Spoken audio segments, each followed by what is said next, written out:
name's Kate and I'm from Norman, Oklahoma. I recently came across a company called Jack's Premium out of Texas. So as always I do when I'm going to try a new product is that I like to do a little bit of research. Look at these. They look delicious.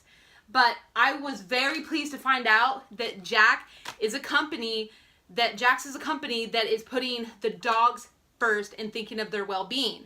So I feel confident that I'm giving Winnie and Xander here the very best products.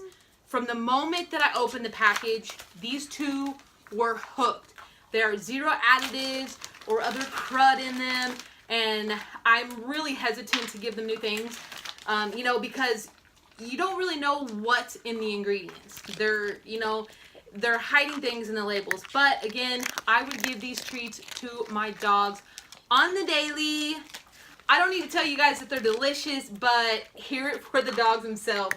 I sincerely recommend that you go and you give Jack's Premium a try. You will not regret it.